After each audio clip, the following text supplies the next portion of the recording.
In this video, we will talk about how the body maintains homeostasis with its primary energy nutrient, the carbohydrates. The importance of glucose for energy is so important that the bloodstream must always maintain a certain level of it. We have a range of blood glucose that is considered acceptable, so that we always have glucose readily available to provide energy to cells. When this blood glucose range falls out of whack, the pancreas secretes hormones to fix it. When the amount of glucose gets too high in the bloodstream, like after eating a meal, the pancreas responds by secreting insulin. Insulin is like a key that unlocks the cells to let glucose in.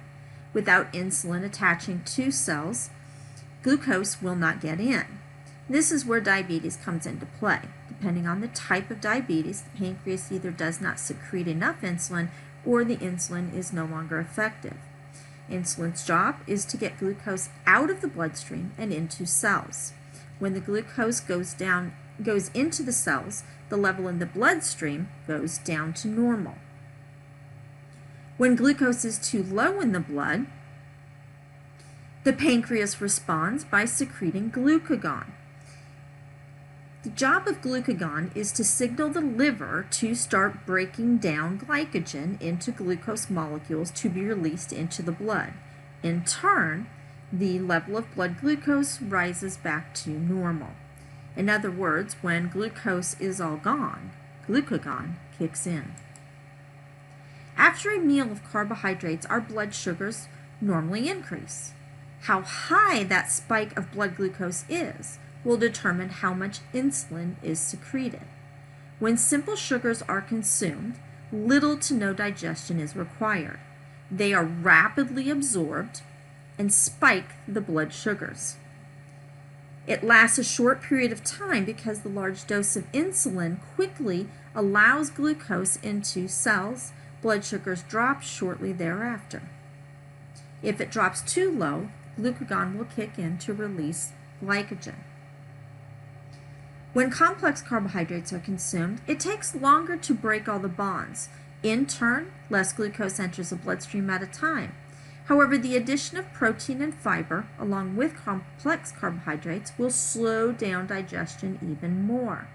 This allows for a slower rise in blood sugars, less insulin is released, and a more sustained level of energy is supplied for the cells. So why did I emphasize the amount of insulin being released when sugars spike to high levels compared to the slow rise in blood sugars?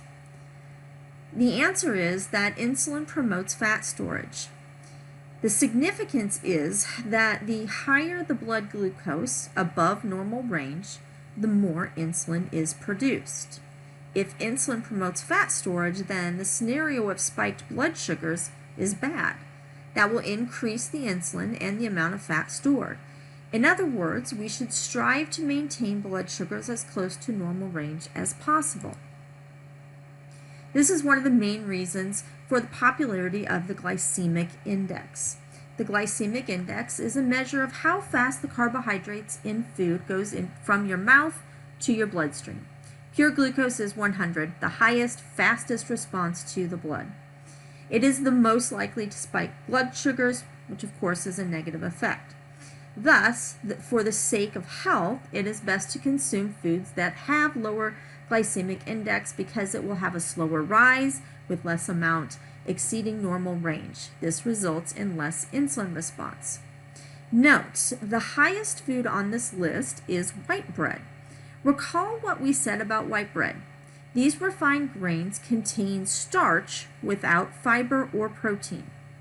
Without the fiber and protein, it digests and absorbs quickly, resulting in blood sugar spike and higher insulin response.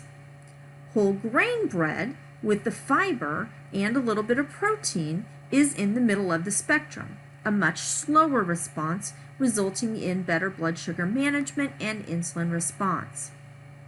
Despite how lovely this all sounds, I'm not a huge fan of the glycemic index because it assumes that you are eating single foods.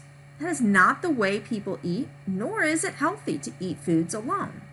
As soon as you combine foods into meals, it changes how quickly it is digested and absorbed. We eat meals that are intended to have a mix of carbohydrate, fiber, protein, and fat. The addition of fiber and protein will decrease how fast food is digested and absorbed and how much of an insulin response we get. So what does this mean for maintaining the best level of homeostasis and keeping your blood sugars as close to normal range as possible? Our best control is to eat smaller meals more frequently through the day, avoid skipping meals or eating large meals, avoid added sugars, and eat high fiber foods.